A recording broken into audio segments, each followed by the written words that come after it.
നമസ്കാരം. ഉമ്മൻചാണ്ടി സർക്കാരിൻ്റെ അവസാന കാലത്തെക്കുറിച്ച് ചിന്തിച്ചു നോക്കുക. നല്ലവരിൽ നല്ലവനായ മുഖ്യമന്ത്രി, ധാർഷ്ട്യമോ പകയോ ഇല്ലാത്ത മുഖ്യമന്ത്രി, എതിരാളികൾ എറിഞ്ഞ് നെറ്റി പൊട്ടിച്ചിട്ടും അവരോട് പക വീട്ടാത്ത മുഖ്യമന്ത്രി, ഒരാവശ്യമില്ലാതിരുന്നിട്ടും രൂപീകരിച്ച ഒരു കമ്മീഷന് മുമ്പിൽ രാവും പകലും പോയിരുന്ന മുഖ്യമന്ത്രി, ജനങ്ങളോടൊപ്പം സഞ്ചരിക്കാൻ വേണ്ടി നാടുനീളെ രാവും പകലും ജനസമ്പർക്ക പരിപാടി നടത്തിയ മുഖ്യമന്ത്രി. പക്ഷെ അവസാന നാളുകളിൽ എന്തൊരു കോലാഹലമായിരുന്നു. അഴിമതിക്കാരൻ, പെണ്ണുപിടിയൻ തുടങ്ങി കേൾക്കാത്ത പേരുദോഷങ്ങൾ ഒന്നും ഉണ്ടായിരുന്നില്ല. CPM എന്ന രാഷ്ട്രീയ പാർട്ടി കാടിനെ പട്ടിയാക്കാൻ വലിയ വിരുദും മിടുക്കുമാണ്. അവരത് ചെയ്തു. അങ്ങനെ അവർ വിജയിച്ചു. ഉമ്മൻചാണ്ടി സർക്കാർ നാടിനു വേണ്ടി ചെയ്ത നന്മകളെല്ലാം മാഞ്ഞുപോയത് സോളാർ വിവാദത്തിൻ്റെ പശ്ചാത്തലത്തിലായിരുന്നു. എവിടെ നിന്നും ഒരു സ്ത്രീ പ്രത്യക്ഷപ്പെടുന്നു. അവർ മന്ത്രിമാരുടെ ഓഫീസുകൾ കയറിയിറങ്ങുന്നു. മന്ത്രിമാരോടും അവരുടെ ജീവനക്കാരോടുമൊക്കെ സൗഹൃദം കാണിക്കുന്നു. അതിന് തുടർച്ചയായി മുഖ്യമന്ത്രിക്കൊപ്പം പോലും അവരുടെ ചിത്രം പ്രത്യക്ഷപ്പെടുന്നു. അവർ ഒരു തട്ടിപ്പുകാരിയാണ് എന്ന് തിരിച്ചറിഞ്ഞത് വളരെ വൈകിയാണ്. അപ്പോഴേക്കും ഉമ്മൻചാണ്ടി മുതൽ സകല മന്ത്രിമാരുടെയും മാനം കപ്പൽ കയറിയിരുന്നു. 2016 തെരഞ്ഞെടുപ്പിലെ ഏറ്റവും പ്രധാനപ്പെട്ട വിഷയം അതായി. നാണക്കേടുകൊണ്ട് ഉമ്മൻചാണ്ടി സർക്കാർ വോട്ട് ചെയ്തവർ പോലും മറിച്ചുകുത്തി. അതിൻ്റെ ഫലമാണ് പിണറായിയുടെ ദുർഭരണം 10 വർഷം നീണ്ടു നിൽക്കാൻ കാരണമായത്. പക്ഷേ പിന്നീട് എല്ലാവരും തിരിച്ചറിഞ്ഞു അതൊരു നുണക്കഥയായിരുന്നു. CPM ഒരുക്കി കോൺഗ്രസിലെ തന്നെ ചില ആളുകൾ മുതലെടുക്കാൻ ശ്രമിച്ച നുണക്കഥ. ആ നുണക്കഥ അക്ഷരാർത്ഥത്തിൽ പൊളിഞ്ഞടുങ്ങി. ആ നുണക്കഥയുടെ ഇരയായ ഉമ്മൻചാണ്ടി അകാലത്തിൽ പൊലിഞ്ഞു. ഈ അനുഭവകഥ എപ്പോഴും VD സതീശന് മനസ്സിൽ വേണം. പ്രത്യേകിച്ച് അന്ന് പ്രതിസന്ധിയിലായ ഉമ്മൻചാണ്ടിയുടെ പ്രതിസന്ധി മൂർച്ഛിക്കാനുള്ള അഭിപ്രായമായിരുന്നു VD സതീശൻ അന്ന് നടത്തിയത്. ഉമ്മൻചാണ്ടിയുടെ സർക്കാർ അഴിമതിയുടെ നിഴലിലാണ് എന്നാണ് അന്ന് VD സതീശൻ പറഞ്ഞത്. സോളാർ ആരോപണവുമായി ബന്ധപ്പെട്ടവരെ അറസ്റ്റ് ചെയ്ത് പുറത്താക്കണമെന്നാണ് അന്ന് സതീശൻ ആവശ്യപ്പെട്ടത്. പിന്നീട് അത് വ്യാജ കഥയാണെന്ന് പറഞ്ഞപ്പോൾ സതീശൻ തിരുത്തിയിട്ടില്ല.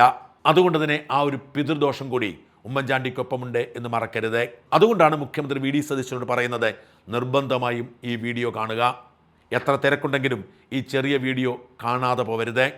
ഇത് പരവൂരിൽ VD സതീശനെതിരെ മത്സരിച്ച ടൈസൺ മാസ്റ്ററുടെ തെരഞ്ഞെടുപ്പ് കൊട്ടിക്കലാശത്തിൻ്റെ ദൃശ്യമാണ്. കൊട്ടിക്കലാശത്തിൽ അവർ UDFനെതിരെ പാട്ടുപാടുന്നു, ബഹളം വയ്ക്കുന്നു, VD സതീശന് പരാജയത്തിന് വേണ്ടി ആഞ്ഞു വിളിക്കുന്നു. ആ ആഘോഷത്തിൽ ഒരു കഥാപാത്രത്തെ കാണാം. സൂക്ഷിച്ചു കാണുക.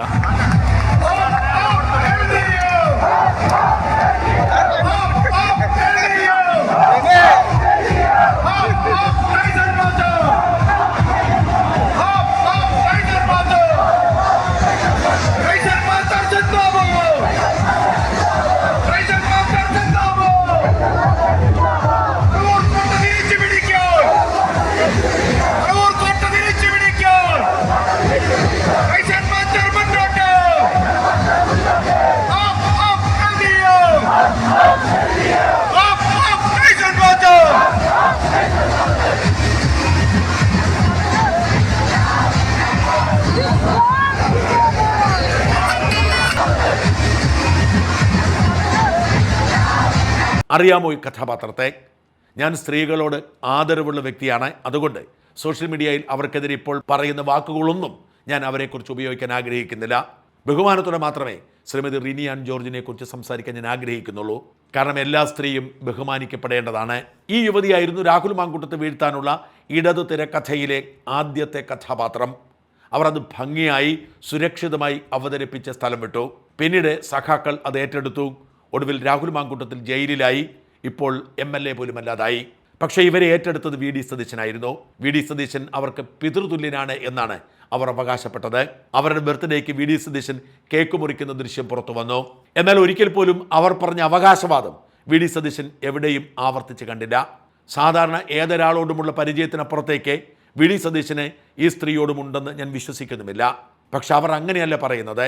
അവർ തെരഞ്ഞെടുപ്പിന് ശേഷം VD സതീശന് വേണ്ടി ഒരുപാട് പോസ്റ്റുകൾ ഇട്ടിരുന്നു. VD സതീശൻ തൻ്റെ പിതാവാണ് എന്ന് അഭിമാനത്തോടെ തുറന്നു പറഞ്ഞിരുന്നു. അവരാണ് VD സതീശനെ തോൽപ്പിക്കാനുള്ള ഇടതു പാളയത്തിൽ ചെന്ന് ആഘോഷ പരിപാടിയുടെ ഭാഗമായത് എന്നോർക്കുമ്പോൾ ഒരു ചതി മണക്കുന്നില്ലേ? തെരഞ്ഞെടുപ്പ് ഫലം വന്ന അന്ന് VD സതീശനൊപ്പം ഒരു ബെഞ്ചിലിരിക്കുന്ന ചിത്രത്തോടെ അവരിങ്ങനെ എഴുതി: 100 സീറ്റുകൾക്ക് മുകളിൽ നേടും, 5 ജില്ലകൾ തൂത്തുവാരും, ഡസൻ കണക്കിന് മന്ത്രിമാർ തോൽക്കും. പറഞ്ഞ ഓരോ വാക്കും കൃകൃത്യം, കേരളം കണ്ട ഏറ്റവും മികച്ച രാഷ്ട്രീയ ചാണക്യൻ, സാക്ഷാൽ K കരുണാകരൻ്റെ ഭാവിയുടെ വാഗ്ദാനം എന്ന് വാഴ്ത്തിയ VD സതീശൻ. മറ്റാരുണ്ട് VD സതീശൻ അല്ലാതെ? ഇവരുമായി ചേർന്ന് നിൽക്കുന്ന മറ്റൊരു ചിത്രം ഇട്ടുകൊണ്ട് മെയ് 7 അവർ എഴുതി: വർഷങ്ങൾക്ക് മുമ്പ് അദ്ദേഹത്തെ കാണുമ്പോൾ ഒരു വിഷമം ഞാൻ ശ്രദ്ധിച്ചിട്ടുണ്ട്. അർഹതപ്പെട്ട പലതും നഷ്ടപ്പെട്ടതിൻ്റെ വേദന മുഖത്ത് എപ്പോഴും നിഴലിച്ചിരുന്നു. ഒരിക്കൽ അദ്ദേഹവുമായി വളരെ അടുപ്പമുള്ള ഒരാൾ എന്നോട് പറഞ്ഞു, മന്ത്രിസ്ഥാനം അപ്രതീക്ഷിതമായി നഷ്ടപ്പെട്ടപ്പോൾ വിതുമ്പിപ്പോയ ഒരു സതീശനെ കുറിച്ച്. അങ്ങനെ എത്രയെത്ര നെടുവീർപ്പുകൾ ഉതിർന്നിട്ടുണ്ടാവും, എത്ര അവസരങ്ങൾ കപ്പിനും ചുണ്ടിനുമിടയിൽ നഷ്ടപ്പെട്ടു. അങ്ങനെ അർഹതപ്പെട്ട സ്ഥാനങ്ങളും ആസൂത്രിതമായി മാറ്റി നിർത്തപ്പെട്ട തൻ്റെ കഴിവുകൾ ജനങ്ങൾക്ക് പ്രയോജനപ്പെടുത്താൻ കഴിയാതെ പോയ എത്രയെത്ര വനവാസങ്ങൾ. അങ്ങനെ അങ്ങ് പോകുന്നു. അതിനുശേഷം മറ്റൊരു ചിത്രം, പുതിയ ചിത്രമാണ്. വി ഡി സതീശനും റിനിയും ചിരിച്ചുകൊണ്ടിരിക്കുന്ന ചിത്രമാണ്. അതിലെങ്ങനെ എഴുതി, നിങ്ങളെല്ലാവരും കൂടി കുഴിച്ചു മൂടാൻ നോക്കിയ ഒരുത്തനില്ലേ, നിങ്ങൾ ഓരോ തവണ താഴ്ത്താൻ ശ്രമിച്ചപ്പോഴും ഉയർന്നു വന്ന ഒരുത്തൻ, നിങ്ങൾ ഓരോ തവണ കെടുത്താൻ ശ്രമിച്ചപ്പോഴും ആളിക്കെത്തിയ ഒരുത്തൻ. വനവാസമല്ല, ഇനി പട്ടാഭിഷേകം. പത്മനാഭൻ്റെ മണ്ണിൽ ഇനി എൻ്റെ ശ്രീ പത്മനാഭൻ വാഴും. വളരെ ശ്രദ്ധേയമായ പദമാണ്. പത്മനാഭൻ്റെ മണ്ണിൽ ഇനി എൻ്റെ ശ്രീ പത്മനാഭൻ വാഴും.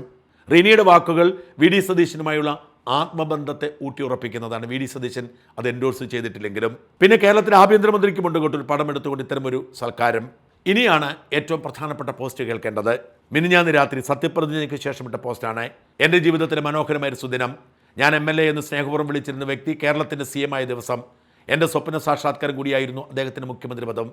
വേദിയിൽ നിന്ന് തന്നെ ചരിത്ര മുഹൂർത്തം കണ്ണുകുളിർക്ക് കാണാനുള്ള ഭാഗ്യം എനിക്കുണ്ടായി.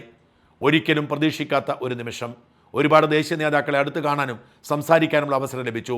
ഇതെല്ലാം കണ്ട് കണ്ണുകടിയുണ്ടായ ചില കുലം കുത്തികൾ ഓരിയിട്ടു. അതിനെ ഞാൻ അർഹിക്കുന്ന അവജ്ഞയോടെ അപ്പോൾ തന്നെ അവഗണിക്കുകയും ചെയ്തു. അവർ കോൺഗ്രസ്സുകാരാണെന്ന് ഞാൻ കരുതുന്നില്ല.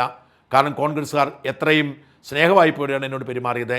സത്യപ്രതിജ്ഞയ്ക്ക് വന്ന എന്നെ കോൺഗ്രസ്സുകാർ ആട്ടി ഓടിച്ചു എന്ന് പറയുന്നവർക്കായി ചടങ്ങിൽ സന്നിഹിതനായിരുന്ന തെലങ്കാന മുഖ്യമന്ത്രി രേവന്ത് റെഡ്ഡിക്കൊപ്പമുള്ള എൻ്റെ ചിത്രം പങ്കുവയ്ക്കുന്നു. ഇത് അപകടം പിടിച്ചൊരു പോസ്റ്റാണ്. റിനി പറയുന്നു അവർ വേദിയിൽ നിന്ന് ഈ കാഴ്ച കണ്ടെന്ന്. നമുക്കറിയാം, മന്ത്രിമാരുടെ ഭാര്യമാർക്ക് പോലും അവിടേക്ക് പ്രവേശിക്കാൻ കഴിഞ്ഞില്ല. പലരും എന്നോട് പറഞ്ഞതാണ്. MLA മാർ സെൻട്രൽ സ്റ്റേഡിയത്തിൽ കടക്കാൻ കഴിയാതെ വിയർത്തുപോയി. VVIPകൾക്ക് പോലും അവസരം കിട്ടിയില്ല. അതീവ സുരക്ഷാ ക്ലിയറൻസോടെ വളരെ കുറച്ച് പേർക്ക് മാത്രമാണ് വേദിയിൽ കയറാൻ പറ്റിയത്. വേദിയിൽ കയറി ഈ പരിപാടിയിൽ പങ്കെടുക്കാൻ കഴിയുന്ന വിധത്തിൽ എന്ത് അധികാര സ്ഥാനത്താണ് റിനി ഇരിക്കുന്നത്? എങ്ങനെയാണ് റിനിക്ക് രേവന്ത് റെഡ്ഡിയോടൊപ്പം ചിത്രമെടുക്കാൻ കഴിഞ്ഞത്? എങ്ങനെയാണ് റിനിക്ക് സ്റ്റേജിൽ നിന്നുകൊണ്ട് സെൽഫി എടുക്കാൻ കഴിഞ്ഞത്? ഇതൊരു അപകട സൂചനയാണ്. റിനിയെക്കുറിച്ച് മോശമായൊരു വാക്കുപോലും പറയാൻ ഞാൻ ആഗ്രഹിക്കുന്നില്ല. റിനി മോശക്കാരിയാണ് എന്ന അഭിപ്രായവും എനിക്കില്ല. പക്ഷേ കോൺഗ്രസ് പാർട്ടിയെ തെരഞ്ഞെടുപ്പിൽ തോൽപ്പിക്കുന്നതിന് മുഖ്യ ഘടകമാക്കി CPM മാറ്റിയ രാഹുൽ മാങ്കൂട്ടത്തിൽ തിരക്കഥയുടെ ആദ്യ കഥാപാത്രമായിരുന്നു. വി ഡി സതീശൻ്റെ ഇടതെതിരാളിയായിരുന്ന ടൈസൺ മാസ്റ്ററുടെ കൊട്ടിഘോഷത്തിൽ പങ്കെടുത്ത് വീഡിയോ എടുത്തയാളായിരുന്നു. അങ്ങനെ ഒരാൾ മന്ത്രിമാരുടെ ഭാര്യമാർക്കും കുടുംബാംഗങ്ങൾക്കും MLA മാർക്കും മറ്റു പ്രമുഖർക്കും കഴിയാത്ത വിധത്തിൽ വേദിയിൽ എത്തുന്നത് പോലെ ഉയർന്നെങ്കിൽ അതിൻ്റെ പിന്നിൽ ഭയപ്പെടേണ്ട ചിലതുണ്ട്. ഇത് തിരിച്ചറിഞ്ഞ് അകറ്റി നിർത്തിയാൽ സതീശന് നല്ലത്. അതുകൊണ്ടാണ് പറയുന്നത്, ഈ വീഡിയോ കാണുക, ഉമ്മൻചാണ്ടിയുടെ വിധിയെക്കുറിച്ച് ഇടയ്ക്കിടെ ഓർക്കുക എന്ന്.